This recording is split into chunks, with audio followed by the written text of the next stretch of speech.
Hello friends, welcome back to my channel. It's me Kaveri Bara. आज मैं आपके लिए लेकर आई हूँ Chinese blue drama advance briefly episode 10 and 11। चलिए वीडियो स्टार्ट करती हूँ। एपिसोड 10 स्टार्टिंग पर दिखाए जाते हैं युआन जोंग को जो ऑफिस पर काम कर रहे होते हैं। तभी एक बॉडीगार्ड आते हैं और कहता है, मैं आपके लिए एक रिपोर्ट लेकर आया हूँ। याओ याओ फिजिकल टेस्ट के दौरान 20 मिनट के लिए हॉकी खेल रहा था। ये बात कहकर वो बॉडीगार्ड चले जाते हैं।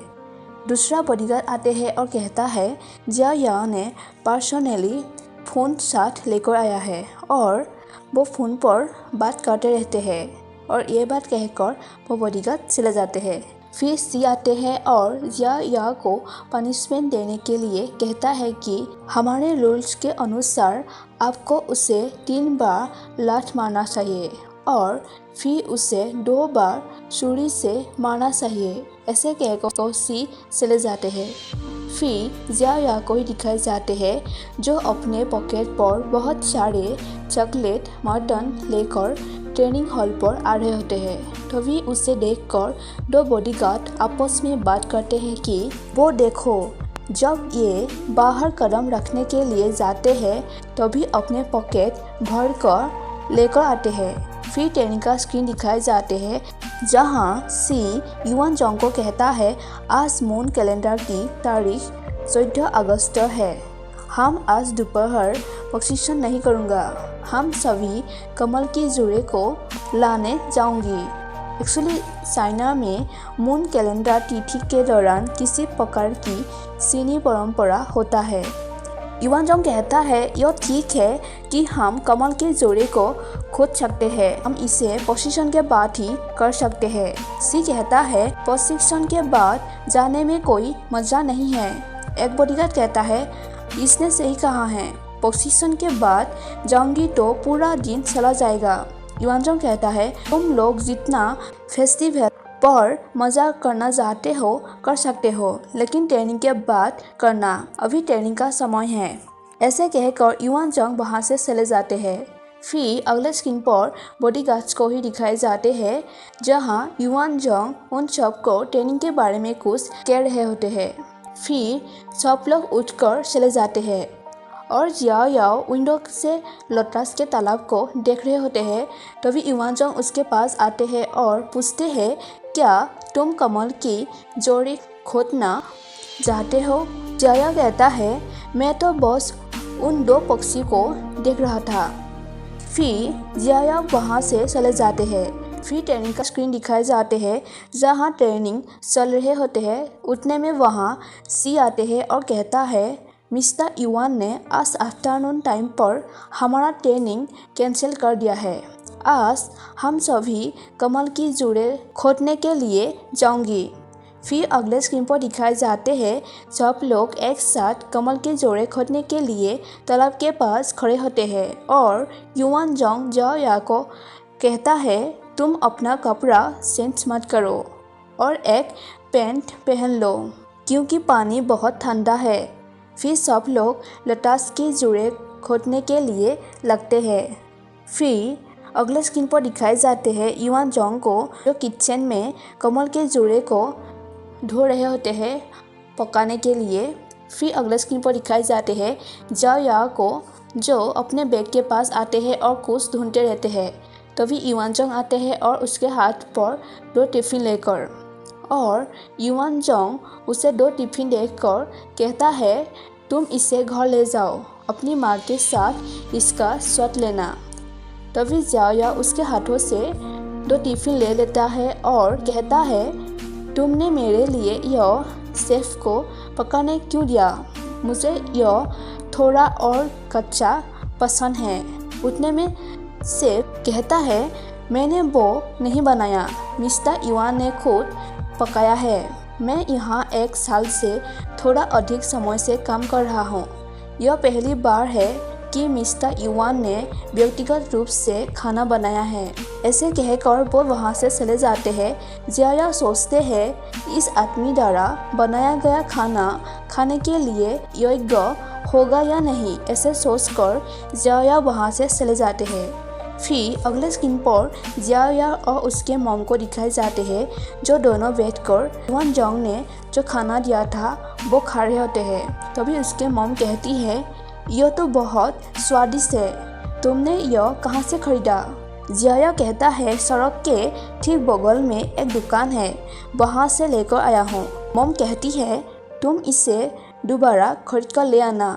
फिर दोनों बहुत खुशी से खाना खाते हैं।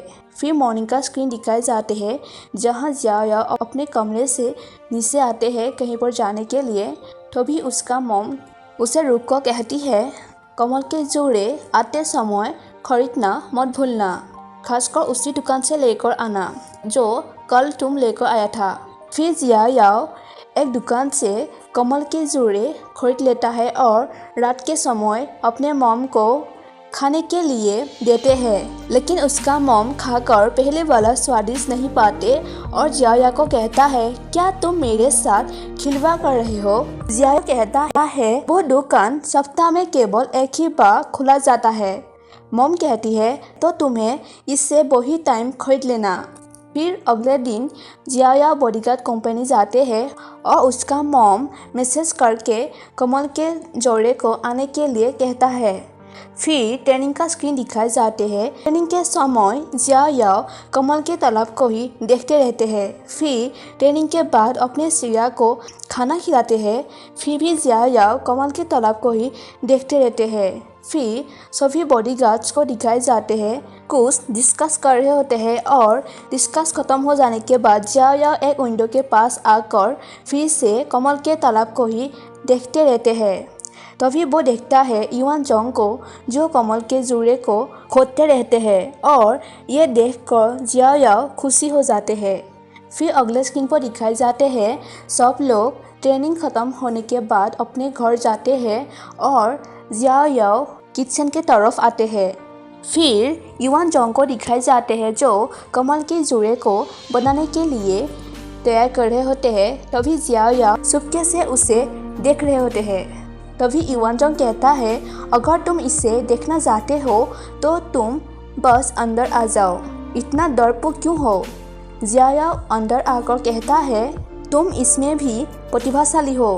तभी युवान जोंग उसके करीब आकर कहता है, मैं इसे केवल इस सच्चाई पर दोष दे सकता हूँ कि मैं एक सहायता करने वाला व्यक्ति से मिला। जिया कहता है, थैंक यू। युवान जोंग कहता है, पर क्यों? मैंने कब कहा कि मैं तुम्हारे लिए खाना बना रहा हूँ? फिर उसके हाथ पकड़ के पूछते हैं, बस तुम मुझे बताओ कि क्या तुम अगली बार खाना चाहोगी? तभी जिया अपने हाथ उसके हाथ से अलग कर देते हैं और युवान जोंग पूछते हैं, तुम नेशनल हॉलीडे पर कहाँ जा रहे हो?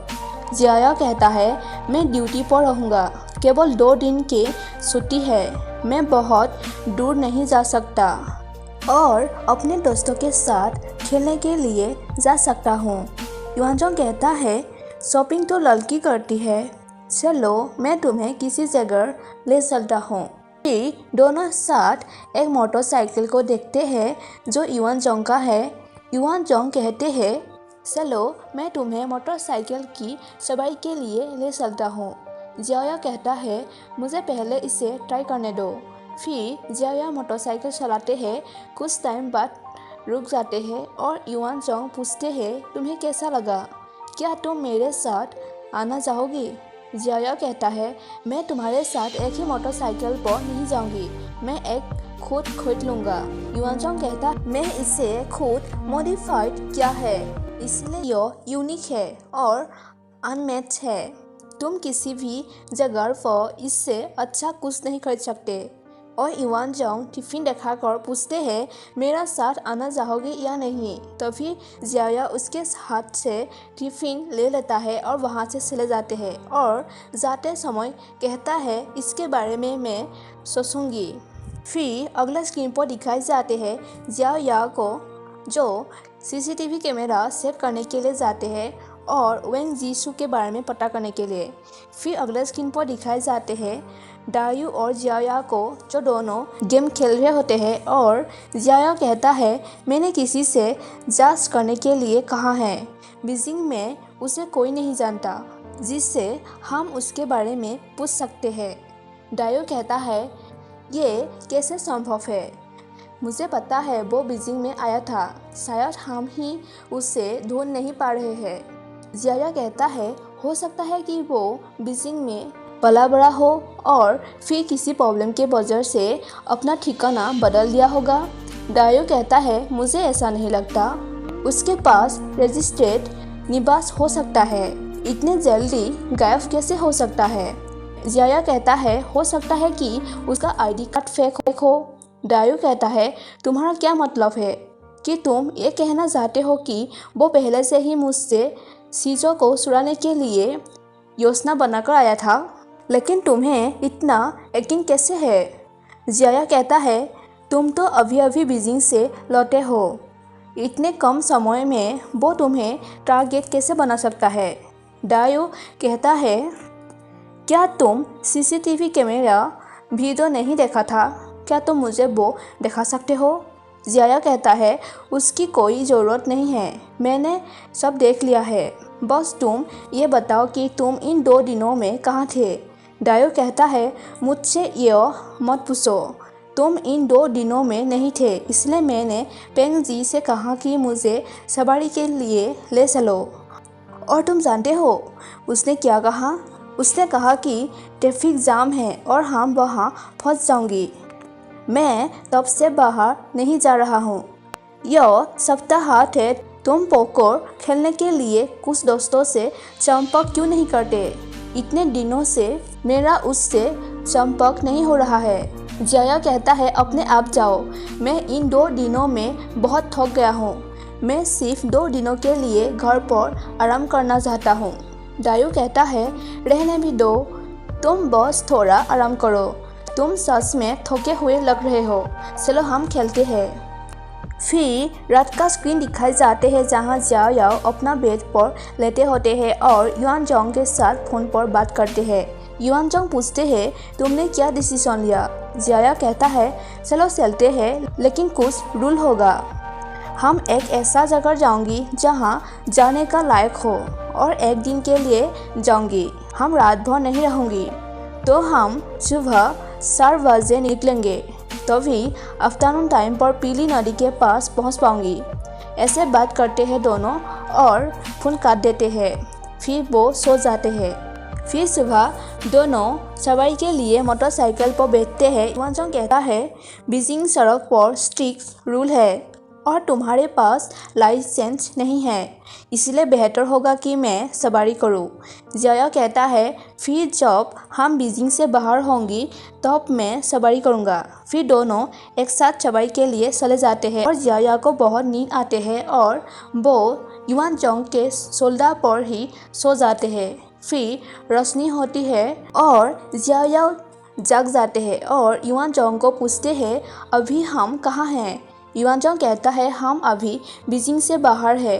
जिया कहता है, लंबी यात्रा करके बीजिंग से बाहर हो गई, इस तरह की गति के साथ तुम मुझे सवारी के लिए ले जाने के लिए कैसे हिम्मत कर सकते हो? नीचे उतरो, मुझे सवारी करने दो।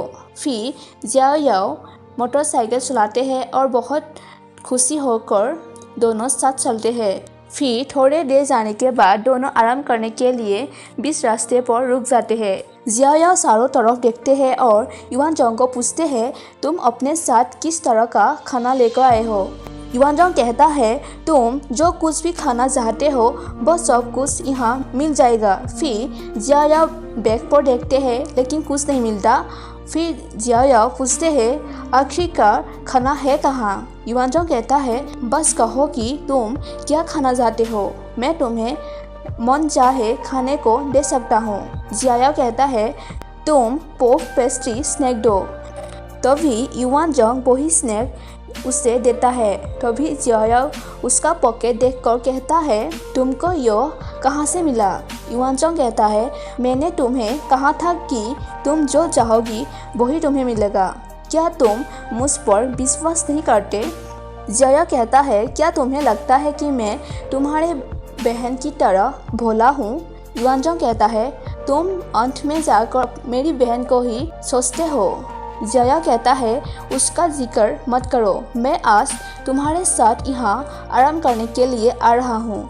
यदि तुम फिर उसके बारे में कहा तो मैं यहाँ से बस लेकर तुरंत चले जाऊँगा। जियाओ खाने के लिए उससे कुछ स्नैक देने के लिए कहता है और युआन जोंग उसे वो स्नैक निकाल कर देते हैं। तभी जियाओ पूछते हैं तुमको कैसे पता कि मुझे यह पसंद है। तभी युआन जोंग कहता है खुद ही अनुमान लगाओ। जियाओ कहता है जरूर तुम्हें युआन आर्यू ने बताया होगा। तभी जियाओ युआन जोंग का जैकेट खोलकर देखते हैं।